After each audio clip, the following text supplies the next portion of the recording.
People who work for social media companies that reviews the community reports. What report that you reviewed that you will never forget about? Facebook/Instagram mod. Got a video in my rotation. Two little girls sitting out in a grassy area. Don't really remember much, but they were definitely between 6 to 10. I don't think they were much older or much younger. I don't remember if you could hear a guy giving them directions on what to do to each other, or if it was just very obvious that they were receiving direction. Basically having them do feet stuff to each other, tickling, licking, etc. It was very subtle because I remember having to ask if I could mark it for child porn. We get docked points in our monthly score if we marked content incorrectly. It was obviously CP to me, and it was obvious it would lead up to more, but guidelines are very black and white and content has to meet very specific criteria. However, this video was trying to be passed off as silly kids just playing with each other. IDK how to explain it. It was just super creepy. I had one person say they were just being silly, but another supervisor sided with me and told her it was very obviously child porn. I ended up escalating the video for child porn. I don't know what happens after that, since I think it goes to a company that deals with this content. Nothing explicitly happened in the video, but it was just so disturbing and made me wonder what situation these girls were in. Other than that, it was mostly people getting chopped up by cartels, prostitutes, guys getting fisted elbow deep, a guy chopping up his own dick, surgeons removing a giant dildo out of a guy's ass, people being dismembered after a car crash, guys killing each other, heads chopped off, more prostitutes, drugs, people trying to sell or buy exotic animals, more porn, girls calling each other thots, people torturing and or killing animals. I worked the Latin American market. I hear it was much more dull on the North American side of the office across the hall. None of that stuff fazed me except for when children or animals were involved.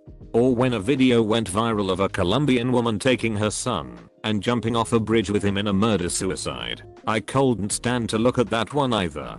The internet is not a kind place at all. I'm not saying children should avoid it entirely, but this is one of the many good reasons outcomes of websites and companies asking your age before you enter. They cannot control what people see on their platforms, and when they can, it's typically already too late and someone has to have seen it in order to report it. I've said it before on another social media platform, and I'll say it again. Moderators are the front line for keeping the internet that most of us know the way it is. In my opinion, they are not rewarded enough for what they go through. A lot of companies see them as expendable, which is not okay. They're the doctors and nurses eternally keeping plagues away from us by keeping the masses from constantly seeing what was mentioned above. Thank you, moderators. And to the ones who worked for companies that did not issue them psychological services, I stand with you in giving that company a big duck off. Let's be real, it's not the internet. The world is not a kind place. This stuff has to actually happen first in order to be filmed and posted on social media. I imagine the amount that happens that isn't filmed is 100-fold. Man, early Latin America internet is mucking wild. I remember some trucked up content being paired up with really poopty metal. And internet was an obscure thing back then. Even surface level internet. Wild times. I remember back in the early 2000s during my Bombs World /Newgrounds website visit days where someone mentioned a website that had the most mucked up videos on it. I was curious to see how mucked up these were. The site was filled with suicides, murders, and just gruesomely bloody videos. I got through 2 videos of suicide and murder before I couldn't do it anymore. I still wonder if that website exists. I really hope not. Not sure if it counts, but I was a mod for a subreddit related to true crime. We got a report about a guy asking really off questions. He was basically asking hypotheticals about what kinds of clues detectives would look for if his wife was murdered. He was saying that she ran on a trail that was dangerous, and if something happened to her, he would want to help with the investigation. Someone told him it seemed like he was planning to murder his wife and was soliciting advice to help cover his tracks. As soon as they said that he deleted all of his posts and account, we sent the reports up the chain, and I believe the super admins may have contacted the police. I never heard any follow-ups, so I'm not sure if it was a bad joke or what. It was really unsettling though. Imagine being the wife and seeing in the search history questions about how to murder you. And then all the wish.com adverts are spades, duct tape and bin liners. Oh, is he getting into gardening? BDSM. Bush cutter, death, a shovel, machete. The basic gardening tools. When little Tim, wife declined his silvering and gem. I want a change. His wife opined, I want BDSM. So little Timmy bought a whip, a leather suit and chains, a ball and gag, a nipple clip for naughty bedroom pains. He wore the suit, he locked the door, and donned the cuffs with pride, but Timmy's wife meant something more. And Timmy ducking died. Somewhat unrelated, but admins do contact police sometimes. I was going to run away from home when I was 13, so I posted about it on a forum asking for a ride halfway across the country. Someone traced my IP address and contacted the police in my town. Next thing I know, I'm getting called out of my room because the sheriff is sitting in the living room with my parents. So yeah, I'd say they probably acted on that. My parents were more worried than anything. The forum it posted on was basically encouraging unhealthy and downright dangerous habits for many people. That, along with my very real intentions to run away, got me lots of therapy. Eventually my parents divorced. But from the age of 13 this January it's been an uphill battle. I'm good now though. When I was in high school I was beginning to develop a little bit of an unhealthy relationship with food. In my sociology class, I ended up doing a research paper about eating disorders and stumbled upon MPA. I ended up falling into full-fledged anorexia because everything on the site seemed like it would help me get to where I wanted to be. I'm better now, but I don't wish that kind of psychological mindfuckery on any other teenagers. That website is awful, looking back. I worked for an electric company as a secretary. Somebody called my office, as the number to the office is on all of our company trucks, to report that one of our drivers was stopped at a park playing a full-on pickup game of basketball during his work shift. I never said anything to anyone. I like that guy. I tilt my hat to you. Sometimes it's good not to be a tattletale. He places down the phone again. He looks from left to right. He tears apart his notes, and then he grins with deep delight. He shakes his head and whispers slow, with hope and pride and glee, "Oh, basketball enjoying bro, your secret's safe with me." I live in a small town where one kid was bullied by almost everyone because he was raised by mentally unstable parents. He drove a work truck home for lunch and a neighbor called the company to let them know he had the truck at home. Jerk. Poor kid had such a rough life. Why do that? It was like they wanted him to fail. His dad is a paranoid schizophrenic and his mom is a hoarder. They lived in a bunker underground with dirt floors. But please, let's make sure the kid can't keep a job in town. I've worked for many a YouTube channel. The blacklists last for miles. Racial slurs everywhere. Creepy poop about literally any female on screen. Never underestimate how moderated a large channel's comments are. Sometimes it's someone's whole day. One thing that stuck in my brain was one account that was just like pure vitriol. "You guys are a disgrace. You don't deserve to live. Kill yourselves," and the like. Nothing particularly specific, but just hateful. So before banning this account from commenting I decide to click on it. It's a girl, had to be like 13 to 14, and severely mentally disabled. I couldn't stop thinking about what this girl had been through to make her so angry, and that she could only express it online.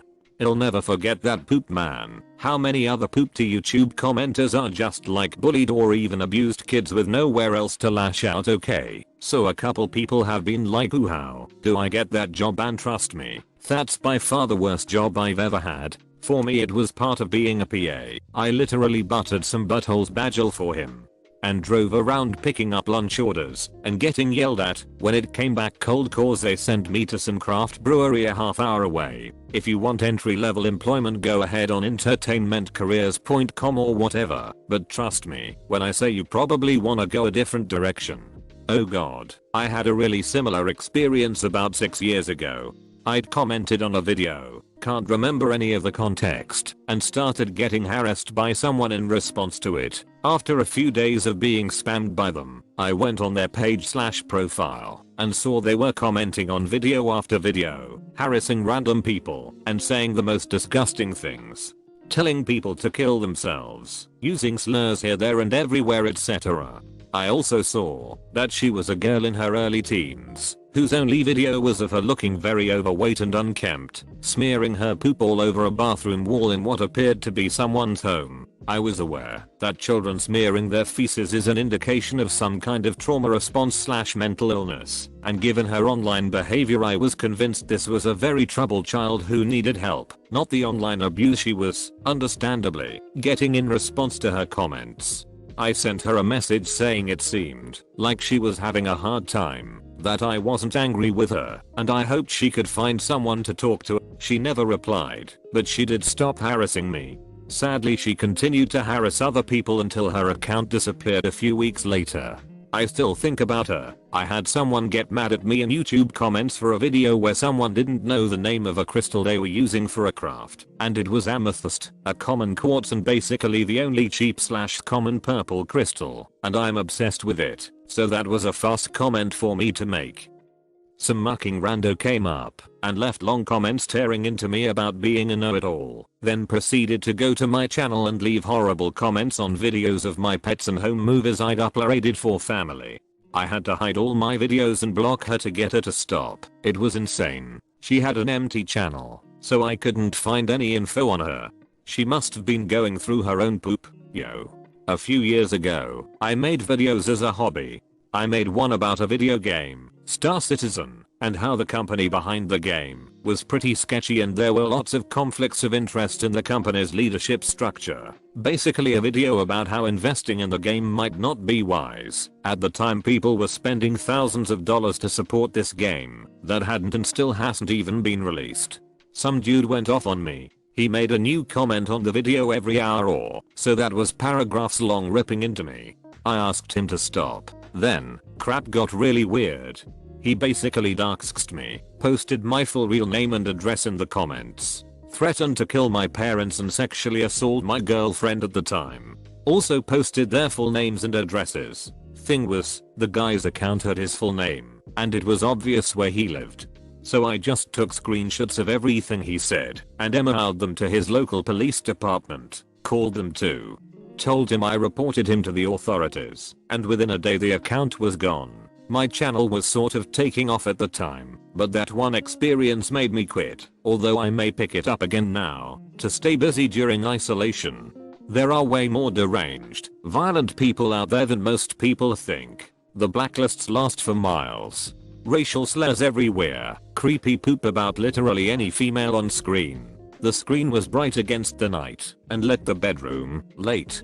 He watched it glow with orange light, a message lay in wait. Perhaps he dreamt with hasty hope. They thought my words refined, my lines on life, my scholar scope, my rarely spoken mind.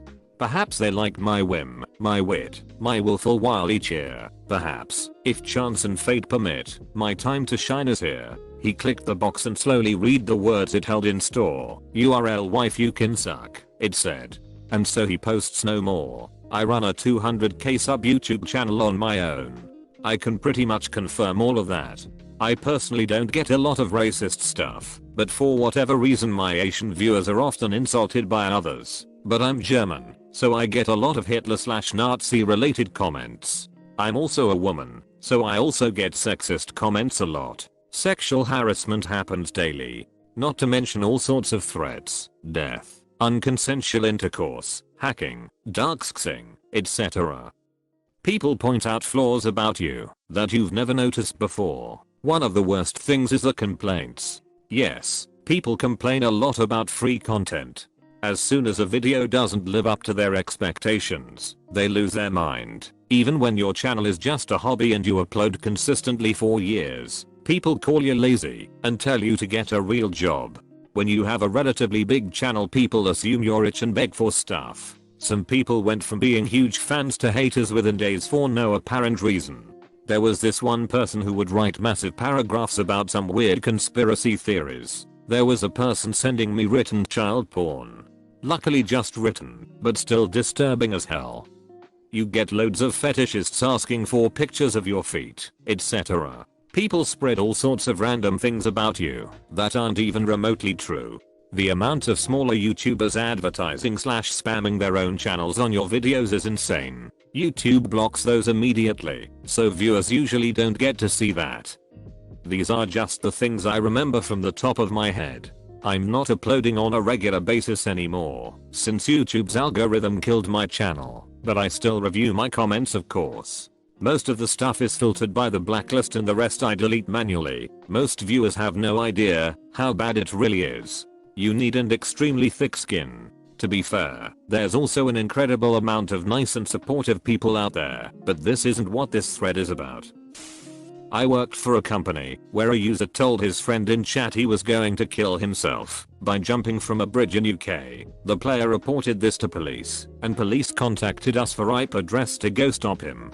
The next few days I checked his activity in chat logs, and he was inactive. And then a few days later he was active again. Such a relief, but I couldn't sleep well those few nights worried. Very sweet of you. The humanity I needed. After reading this thread, I do a heap of suicide prevention work, and one of the hotlines I'm a senior on gets a lot of these calls. It's a small thing in context. Player reported it, and police did the right stuff, but that you cared enough to check for activity really speaks to me. It's horrific for us when we get a potential jumper and we never find out if they chose to live. I end up setting Google alerts to try to check people are okay, but the reality is many deaths never make it onto search engines. I cannot thank you enough for caring about another human being just because they were another human. We need so much more of this in the world right now. Oh wow, or thread tailor made for me. I spent the last 2 years working in content moderation and I'd say I handle it well, though my short-term memory is really bad now, and I'm led to believe that is a symptom of PTSD, but I'm not gonna get into that. Anyway, to answer your question, I'd say the jobs that stuck with me the most were ones that showed animal torture and then stayed on the animal. For instance, there is one video out there of this lady just casually chopping the leg of this dog off and toss it into a stew or something. But the video stays focused on this poor dog trying to come to grips with the fact it's missing its leg, trying to step on it but it can't, then it just kinda lays down and cries licking at the wound. That one is rough. The other one that comes to mind was a video of this guy being dismembered, limb by limb. Once his last leg was taken off, they proceeded to beat his skull in with his own severed leg. He stopped wailing after a while, but he was whimpering throughout the whole thing. Those two stuck out to me, but there was a deluge of content of all varieties, memes and jokes, and videos of all kinds day after day. I'd say 90% of the day you wouldn't see anything worse than you would scrolling the front page of Reddit. But every once in a while something happens in the world, and every single person seems to have to be the one to put it up again and again. Like the Christchurch shooting, I watched that video probably 100 times. I've seen it to do music, I've seen it with no Russian, I've seen it with a laugh track, I've seen it with a victory royale slapped on it. I've seen it all, and no, you aren't creative for putting it up there. Just to answer some really common questions. Can't mention who I work for due to NDA, but I'm sure you can guess. We had to watch the first 15 seconds no matter what. However, certain videos we will be told to continue watching for up to 10 minutes. People can and do just dip out if they already know what the video is because it was trending. For instance, Christchurch. After a while we would see his face, the church, the manifesto, etc., and it was just an instant delete. We do not forward to law enforcement unless it was live video or child pornography. Pay is actually really good, more than double the state minimum with differentials based on when your shift is. We aren't being paid scraps for this.